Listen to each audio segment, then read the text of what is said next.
اگلا سوال ہے، بنی اسرائیل کی ہسٹری میں اصحاب سبت کون تھے جن کو اللہ تعالیٰ نے عذاب دے کر بندر اور خنزیر بنا دیا؟ آج کل کے بندر اور خنزیر کیا انہی کی اولاد ہیں؟ اس حوالے سے قرآن و سنت کی روشنی میں بالکل صحیح موقف بیان فرما دیں۔ پہلی بات ہے، آج کل کے جو بندر اور خنزیر ہیں یہ ان کی اولاد نہیں ہے۔ بندر اور خنزیر ان سے پہلے بھی ایگزسٹ کرتے تھے۔ یہ اللہ تعالیٰ نے عبرت کے طور پہ ان کو بندر اور خنزیر بنایا ہے۔ قرآن پاک میں مختلف جگہ کے اوپر اس کا ذکر آیا ہے۔ رہا اصحاب سبت والا معاملہ، اس کی ڈیٹیل تو آئی ہے سورہ الاعراف کے اندر، پوری ڈیٹیل کے ساتھ وہ واقعہ بھی بیان ہوا ہے کہ ان کے ساتھ یہ خنزیر اور بندر والا معاملہ کیوں ہوا۔ وہاں تو خیر بندر کا ذکر ہے، کونوا قردۃ خاسئین، ہم نے کہا کہ تم پھٹکارے ہوئے بندر بن جاؤ۔ وہ بندر اس لیے بنے تھے کہ وہ اپنے دین کے اندر ہیلے بہانے کیا کرتے تھے، یعنی حلال چیزوں کو حرام اور حرام چیزوں کو حلال کرنے کے لیے مختلف طریقے ڈیوائز کرتے تھے۔ جس طرح میں نے بتایا نا کہ فقہ حنفی میں کئی ایک چیزیں ہیلوں کی شکل میں انہوں نے یعنی کی ہوئی ہیں۔ یہی فارم یعنی وہی خرابیاں پہلی امتوں میں موجود تھیں۔ وہ اگر آپ ڈیٹیل دیکھیں نا تو السبت عربی میں کہتے ہیں ہفتے کے دن کو۔ تو سورہ بنی اسرائیل کے اندر اس واقعے کی ڈیٹیل آتی ہے کہ اللہ تعالیٰ نے بیسیکلی ہفتے کے دن یہودیوں کے لیے شکار کرنا منع کر دیا ہوا تھا، اور ان کی گزر بسر آپ کو پتہ ہے شکار کے اوپر ہو رہی تھی، کیونکہ 40 سال تک وہ سرائے سینا میں بھٹکتے رہے۔ حضرت موسیٰ علیہ السلام کی بددعا ان کو لگ گئی، جو سورۃ المائدہ میں آتا ہے، جب انہوں نے جہاد سے انکار کیا۔ اب سرائے سینا میں وہ سمندری جھیل کے کنارے انہوں نے پڑاؤ کیا۔ یہ کئی ایک سمندری جھیلیں تھیں جن کو بعد میں جوڑ کے نا نہر سوئز بنا لی گئی ہے۔ اب تو نہر سوئز بنی ہے، وہ جھیلیں نہیں ہیں۔ یہ حضرت موسیٰ علیہ السلام نے اپنے اصحاب کو لے کے دریائے نیل پار نہیں کیا تھا۔ دریائے نیل تو مصر کے اندر سے گزرتا ہے، وہ تو ادھر آ رہے تھے یعنی فلسطین کی طرف، تو اس کے لیے ریگستان سے گزرتے ہوئے، سرائے سینا سے گزرتے ہوئے چند سمندری جھیلیں جن کو انہوں نے عبور کیا تھا آسا مار کے، تو وہ راستہ بن گیا تھا۔ تو بعد میں جب انہوں نے اپنے پیغمبر کی نافرمانی کی، جہاد میں جانے سے انکار کر دیا سوائے 2 بندوں کے، جوشوا ابن نون اور حضرت ہارون علیہ السلام کے، تو ان کو بدوا لگ گئی۔ تو 40 سال تک پھر وہ وہاں پہ بھٹکتے رہے۔ پھر وہ ان 40 سالوں کے اندر جو ریگستان میں نسل پڑھ کے یعنی پل کے جوان ہوئی نا، وہ ریگستان کے ٹف ماحول کی عادی تھی، اور پھر انہوں نے وقت کے پیغمبر سے ریکویسٹ کی کہ جی ہم جہاد کے لیے تیار ہیں، ٹھیک ہے تو ہم جہاد کرتے ہیں۔ پھر انہوں نے جو ہے وہ یروشلم کو فتح کر لیا۔ وہ ایک علیحدہ سے ایک ڈیٹیل ہے یہاں پہ۔ وہ اصحاب سبت کا انہی لوگوں کا، وہ جو 40 سال وہاں پہ بھٹک رہے تھے نا، اس دوران ظاہر ہے کھانے پینے والا معاملہ بھی ان کے ساتھ تھا، تو انہوں نے سمندری جھیل کے کنارے جو ہے نا پڑاؤ ڈالا ہوا تھا۔ اللہ تعالیٰ نے اب ان کے اوپر یہ پابندی لگا دی کہ اب ظاہر ہے ان کو وہ سی فوڈ کے اوپر ہی گزارا تھا۔ ریگستان میں سی فوڈ پہ ہی آپ نے گزارا کرنا ہے، جبکہ ریگستان کے کنارے وہ موجود ہے۔ ان کے اوپر یہ پابندی لگائی تھی کہ آپ نے ہفتے والے دن شکار نہیں کرنا، باقی آپ 6 دن کر سکتے ہیں، اتوار کو کریں، سوموار، منگل، بدھ، جمعرات، جمعہ۔ ہفتے والے دن شکار منع ہے، اور ہفتے سے مراد یہ ہے کہ جمعے کی مغرب جیسے ہی داخل ہوگی شکار منع ٹل ہفتے کی مغرب تک، یہ ان کی پابندی تھی۔ باقی 7 دن 6 دن کریں۔ اچھا، لیکن چونکہ یہ اللہ نے ان کے لیے آزمائش بنائی تھی، تو آزمائش تو پھر اسی وقت ہوتی ہے نا کہ جب باقی دنوں میں مچھلیاں نہ آئیں اور ہفتے والے دن ساری مچھلیاں آ رہی ہوں، اور نہ صرف آ رہی ہوں بلکہ آپ قرآن میں دیکھیں گے اللہ تعالیٰ فرماتا ہے کہ وہ ان کے سامنے چھلانگیں مارتی تھی، اور انہوں نے چھیڑ دیا، سنا پڑھو نہ سانو۔ یہ میں آپ کو الفاظ پڑھ کے سناتا ہوں۔ اور اللہ نے فرمایا ہم نے جان بوجھ کے ایسے کیا تھا تاکہ آزمائش تو تبھی بننی تھی نا، اگر باقی دنوں میں مچھلی آ رہی ہوتی اور ہفتے والے دن بھی آ رہی ہوتی تو ان کے لیے آزمائش کیسے بنتی؟ اعوذ باللہ من الشیطان الرجیم، سورۃ الاعراف آیت نمبر 163، پارہ نمبر 9 میں، وَاسْأَلْهُمْ عَنِ الْقَرْيَةِ الَّتِي كَانَتْ حَاضِرَةَ الْبَحْرِ، ان سے پوچھئے ان بستی والوں کا حال جو کہ ایک سمندری جھیل کے کنارے آباد تھی، اذ یعدون فی السبت اذ تأتیہم حیتانہم یوم سبتہم، جبکہ انہوں نے ہفتے والے دن کے معاملے میں حد سے تجاوز کیا، جبکہ مچھلیاں جو تھی حیتانہم یوم سبتہم شرعا، وہ ہفتے والے دن چھلانگیں مارتی تھی ان کی نظروں کے سامنے، ٹھیک ہے۔ اب پورا ہفتہ مچھلی نظر آئے، ہفتے والے دن مچھلیاں جناب اس طرح سامنے ہیں کہ وہ ہاتھ سے بھی پکڑی جائیں، اتنی زیادہ مچھلیاں آ جاتی تھیں، تو پھر کدھر صبر ہوتا ہے؟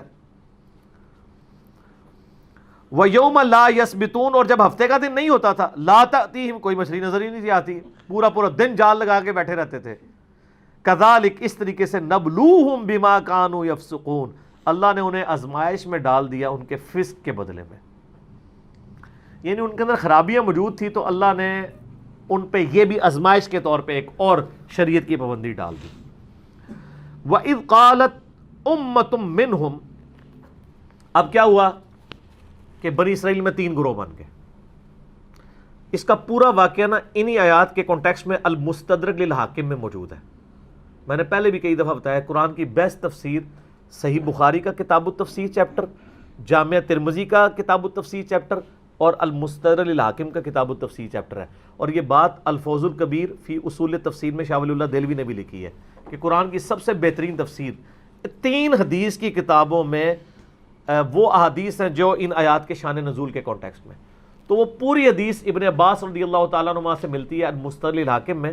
وہ کہتے ہیں کہ ان سے اکرمہ تابعی جو ہیں وہ بیان کر رہے ہیں، 3 گروہ بن کے، وہ فٹنس میں بیٹھتی ہے، 3 گروہ بن کے۔ ایک گروہ وہ تھا جنہوں نے یعنی یہ ارادہ کیا کہ اب بات یہ کہ تو پورا ہفتہ مچھلی کوئی نہیں آتی ہے، تو انہوں نے یہ کیا کہ انہوں نے ہفتے والے دن جو ہے نا وہ مچھلیاں شکار کرنی شروع کر دی، اور انہوں نے ہلا یہ کیا کہ اللہ تعالیٰ تو مچھلی کھانے سے منع کیا ہے نا، ہم شکار ہفتے کو کر لیں گے، اس دن روزہ ہی رکھیں گے، اتوار دن کھول لیا کریں گے روزہ، ٹھیک ہے۔ اور بعض روایتوں میں یہ بھی آتا ہے کہ وہ ہفتے والے دن انہوں نے سمندر کے ایڈجسٹنٹ گڑھے کھود لیے، جب وہ مد و جزر کی وجہ سے پانی اوپر چڑھتا تھا نا تو مچھلیاں ان گڑھوں میں پھنس جاتی تھی، جب پانی اترتا تھا مچھلی تو ظاہر ہے واپس نہیں جا سکتی، گڑھے میں پھنس گئی، تو اتوار الدن آرام سے گڑھے سے وہ مچھلی نکال لیتے تھے۔ وہی نا کتا لال کرنا، جس نے مولوی بھی اینج کر کے اینج کان پکڑنے کی کوشش کرتے ہیں۔ تو وہ 3 گروہ بن گئے، ایک گروہ نے تو یہ کام شروع کیا، دوسرا گروہ تھا جو ان کو روکتا رہا کہ بچ جاؤ اللہ کا عذاب آ جائے گا، جو ہم بھی کر رہے ہوتے ہیں آپ لوگوں کے ساتھ کہ خدا کے لیے آپ کو کہیں اور لے جائیں گے یہ۔ اور تیسرا گروہ تھا میٹھی میٹھی باتیں کرنے والا، اپنے اپنے علماء سے پوچھ پوچھ کے چلیں، کسی کو چھیڑے نہ، اپنا چھوڑے نہ، یہ گروہ بھی تھا ان میں۔ اور وہ اس لیول کا تھا کہ جو سمجھا رہے ہوتے تھے نا وہ ان کو کہتے تھے کیوں سمجھا دیں، انہوں نے نہیں پتا، انہوں نے اپنی قبر ہی جانا ہے۔ یہ الفاظ ہے قرآن میں اسی طرح کے ملتے جلتے الفاظ آئیں گے، اب سنیں۔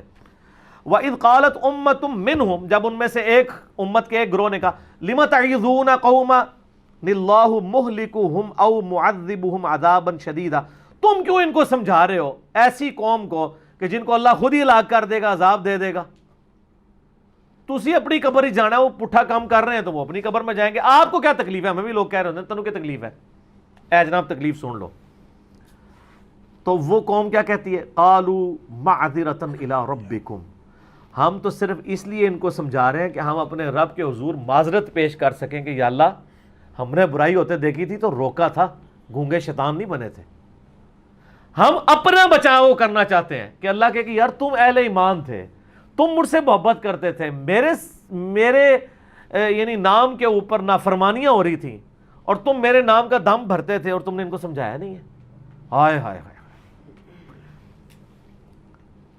قالوا معذرۃ الی ربکم ولعلہم یتقون، یا پھر یہ ہے کہ ہم انہیں ڈرائیں تو یہ باز آ ہی جائیں، یہ بھی دوزخ میں جانے سے بچ جائیں۔ جس طرح دنیا میں لوگ کسی کو گڑھے میں دیکھتا ہوا کسی اندھے کو دیکھیں نا تو وہ پکڑ لیں گے، لیکن ایک بندہ جو ہے وہ دوزخ میں جا رہا ہے اس کو پکڑنے کی کوشش نہیں کرتا کہ اس کو سمجھا دیں کہ ان عقیدوں کے ساتھ تو دوزخ میں تو چلا جائے گا۔ فَلَمَّا نَسُوا مَا ذُكِّرُوا بِهِ أَنجَيْنَا الَّذِينَ يَنْهَوْنَ عَنِ السُّوءِ، جب انہوں نے بھلا دیا ہمارا حکم جو اللہ تعالیٰ نے ان کو دیا تھا، یعنی انہوں نے وہ مچھلیاں پکڑنی شروع کی، تو اللہ تعالیٰ فرماتا ہے تو ہم نے نجات دے دی صرف اس گروہ کو جو ان کو برائی سے روک رہا تھا۔ وَأَخَذْنَا الَّذِينَ ظَلَمُوا بِعَذَابٍ بَئِيسٍ بِمَا كَانُوا يَفْسُقُونَ، اور ہم نے ان ظالموں کو عذاب میں گھیر لیا بسبب اس کے جو وہ فسق اور برائی کیا کرتے تھے. فلما عتوا عما نہوا، جب انہوں نے حد سے تجاوز کیا اس معاملے میں جو ہم نے ان کو منع کیا تھا، ما نہوا عنہ قلنا لهم كونوا قردة خاسئین، تو ہم نے ان کو کہا کہ تم سب کے سب پھٹکارے ہوئے بندر بن جاؤ. تو سب کے سب بندر بن گئے. اب یہ بڑی حیران کن بات ہے، اللہ تعالیٰ نے 3 گروہوں کا ذکر تو کیا یہاں پہ، کہا کہ بچائے وہ گئے جو لوگوں کو برائی سے روکتے تھے، جو خود برائی نہیں کر رہے تھے ان کو اللہ نے اس قابل نہیں سمجھا کہ یہاں پہ ذکر کریں. ان کا ذکر کیا جو تباہ ہو گئے اور ان کا کیا جو بچا لیے گئے. اب المستدل الحاکم کی اس حدیث کے اندر آتا ہے کہ ابن عباس کے پاس اکرمہ آئے اور کہتے ہیں کہ میں نے دیکھا کہ ابن عباس نے قرآن پاک گود میں رکھا ہوا ہے اور زاروں قطار رو رہے ہیں. تو میں نے ان کو تسلی دی، میں نے کہا حضرت کیا ہوا؟ ان کا میں سورۃ الاعراف کی آیات پہ پہنچا ہوں اور میں اس بات پہ رو رہا ہوں کہ وہ تیسرے گروہ کے ساتھ کیا بنا ہے. کیونکہ ہم بھی اپنے حکمرانوں سے کئی برے کام دیکھتے ہیں اور ہم ان کو روک نہیں رہے ہوتے ہیں.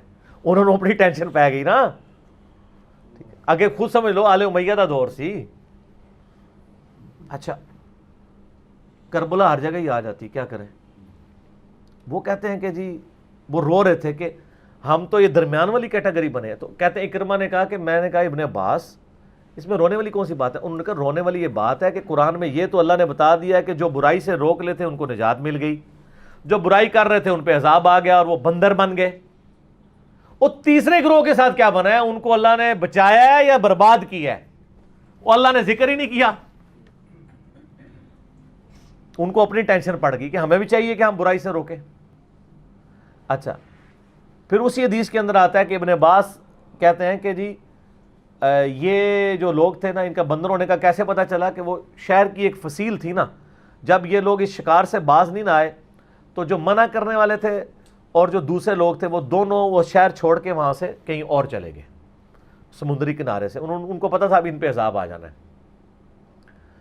پھر وہ کچھ دنوں کے بعد آئے اور انہوں نے آ کے نا آوازیں دی کہ دروازہ کھولو، شہر کا دروازے کوئی نہیں کھول رہا. پھر وہ سیڑھی لگا کے جب وہ اس فصیل کی چھت پہ چڑھے تو انہوں نے دیکھا کہ اندر تو سارے بندر بنے ہوئے. پھر اندر سے جا کے انہوں نے دروازہ کھولا، اندر گئے تو ان کو یہ کیسے پتہ چلا کہ وہی بندر بنے ہوئے تھے؟ وہ حاکم کی روایت کے اندر آتا ہے کہ جس قبیلے کے جو لوگ اس میں شامل تھے نا، وہ سب اپنے اپنے قبیلوں کے لوگوں کے ساتھ آ کے لپٹ گئے وہ بندر، اور انہوں نے رونا شروع کر دیا، جس سے ان کو پتہ چلا اوہ یہ تو ہمارے قبیلے کے لوگ ہیں جو بندر بن گئے ہوئے ہیں. تو وہ کیا کچھ نہیں تھے کر سکتے ان کا، میں تم نے پہلے ہی سمجھایا تھا. تو یہ پوری روایت کو ڈسکس کر کے ابن عباس کہتے ہیں کہ جو اللہ تو قرآن میں کہہ رہا ہے کہ جنہوں نے روکا تھا ان کو ہم نے بچا لیا، اور جو یہ کام کرتے تھے ان کو برباد کیا. تیسرے گروہ کے ساتھ کیا بنا؟ تو اکرمہ کہتے ہیں کہ میں نے ابن عباس کو تسلی دینے کے لیے کہا کہ امید ہے اللہ سے کہ اللہ نے ان کو چھوڑ دیا ہوگا کہ انہوں نے یعنی برائی میں انوالو نہیں ہوئے ہیں، آپ ٹینشن نہ لیں اس معاملے میں. اس پہ خیر روایت کنکلوڈ ہو گئی ہے. اب پتہ نہیں ان کے ساتھ کیا ہوا ہے، لیکن ذالک اضعف الایمان، جو صحیح مسلم میں حدیث ہے، برائی دیکھو تو ہاتھ سے روکو، ہاتھ سے نہیں روک سکتے تو زبان سے یہ زبان سے ہی روک رہے تھے، ہاتھ سے نہیں روک رہے تھے. اور جو زبان سے نہیں روک سکتا کم از کم دل میں برا جانے، لیکن کہا ذالک اضعف الایمان، یہ ایمان کا سب سے کمزور درجہ ہے. اور وہی ہوا ہے، وہ کمزور درجے والوں کو اللہ تعالیٰ نے ان کا ذکر کرنا بھی گوارا نہیں کیا. یہ بھی اللہ تعالیٰ کے غصے کا اظہار ہے. البتہ اس میں یہ ہے جو شرعی حکم ہے احادیث کی روشنی میں، وہی ہے کہ اگر کوئی شخص برائی خود نہ کرتا ہو لیکن کسی کو منع بھی نہ کرتا ہو، تو دنیا میں جب عذاب آئے گا نا، تو احادیث میں اور سورۃ الانفال کے تحت، سورۃ الانفال میں بھی آیات موجود ہیں کہ جب عذاب آئے گا سب پہ یکساں آئے گا.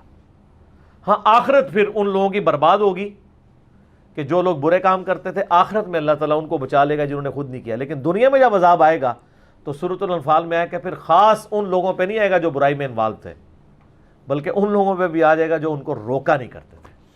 یعنی یہ اس کا یعنی شرعی حکم اس حوالے سے موجود ہے. ٹھیک ہو گیا جی؟